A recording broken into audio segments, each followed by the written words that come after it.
South का director Bollywood में आकर ऐसा फिल्म बनाता है जो फिल्म 1000 करोड़ रुपया कमा लेती है। लेकिन भोजपुरी का सुपरस्टार ऑडियो वायरल करता है कि सुनो, जो 3-4-5 लाख रुपया तुम हमारे गाने के लिए हमको देते थे, वो सिर्फ हम ही को देना, हमारे घर वालों को, हमारे टीम के मेंबर्स को मत देना।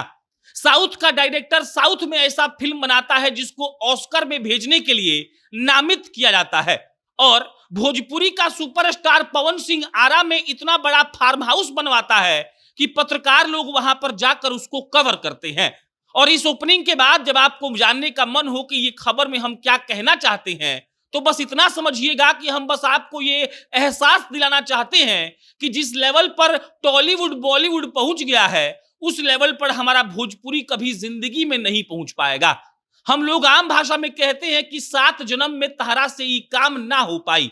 हम आपको बस इसी बात का एहसास दिलाना चाहते हैं कि जिस लेवल पर हमारा भोजपुरी चल रहा है, जहां पर भोजपुरी का सबसे बड़ा सुपरस्टार एक गाने की कंपनी से लड़ रहा है और उसके बाद उसका तरह तरह का लाइव आ रहा है और लाइव में आकर वो बता रहा है कि कैसे लोग षड्यंत्र रच रहे हैं, अपितु उसको इस बात पर काम करना चाहिए कि कैसे भोजपुरी का उत्थान हो। वो आदमी बहुत धाक से कहता है कि हम लिट्टी चोखा बेचते थे और लिट्टी चोखा से डिफेंडर गाड़ी तक आप भोजपुरी के दर्शकों ने हमको पहुंचा दिया। लेकिन उस बेशर्म को इस बात से मतलब नहीं है कि उसको एक म्यूजिक कंपनी से लड़ना नहीं है, अपितु उसको बेहतर काम करना है। एक बाबू है, अपने आप को बबुआन कहते हैं, जो साइकिल से गाना गाने जाते थे। वो कहते थे कि हम साइकिल से 20-20 किलोमीटर जाकर गाना गाते थे। लेकिन उन बबुआन साहब को ये नहीं पता है कि जिस फार्म हाउस का बीघा का न्यूज लोग दिखा रहे हैं, वो इन्हीं भोजपुरी के दर्शकों ने दिया है। और ये लोग आपस में लड़ झगड़ कर, लड़ने झगड़ने के बाद आपस में दोस्ती करके सिर्फ और सिर्फ टीआरपी लेते हैं। और महीने में 2-4 गाना 100 मिलियन देने के बाद इनको लगता है कि इन्होंने भोजपुरी इंडस्ट्री पर एहसान कर दिया। ये कहानी भोजपुरी की नहीं है, ये कहानी एक भाषा के बर्बाद होने की है। और ये कहानी उस सुपरस्टार की है जो मेरे हिसाब से तो तथाकथित सुपरस्टार है, लेकिन अपने फैंस के हिसाब से भगवान बन जाता है। आप समझिएगा इस बात को। बॉलीवुड वाला सब बीच में गड़बड़ाया था। अब देख लीजिए, थिएटर में लोग जाकर फिल्म देख रहे हैं और एक फिल्म 1500 करोड़ कमा रही है। लगातार 5-7 फिल्में बॉलीवुड की हिट चली गई। साउथ वालों का स्थिति हम सब लोग जानते हैं। उनका ऐसा कोई फिल्में नहीं है जो नहीं चलता है। एक आध दो को छोड़ दीजिए तो साउथ वाले रोज नए नए कीर्तिमान रच रहे हैं।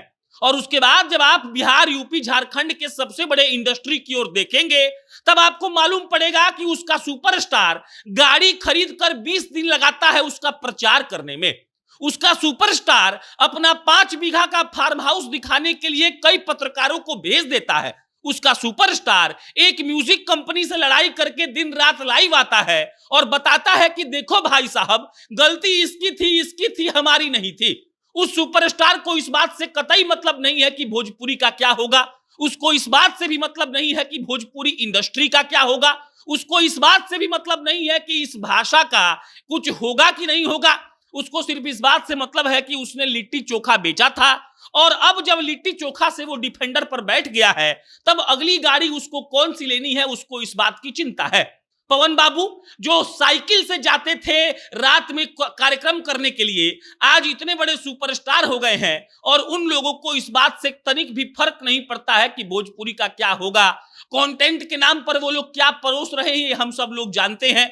व्यूअरशिप के नाम पर तो लोग नंगा नाच कर भी व्यूअरशिप ले आते हैं। लेकिन आप समझिएगा, साउथ का, बॉलीवुड का या फिर हम किसी विदेशी फिल्म का जिक्र करते हैं तो हमें गर्व होता है। लगता है कि भाई साहब क्या नया कॉन्सेप्ट ला दिया। लेकिन भोजपुरी का कॉन्सेप्ट किसी म्यूजिक कंपनी के डायरेक्टर से या मालिक से लड़ना होता है, या फिर अपना नया गाड़ी देकर न्यूज बनवाना होता है, या फिर 5 बीघा के फार्म हाउस को कवर करवाना होता है।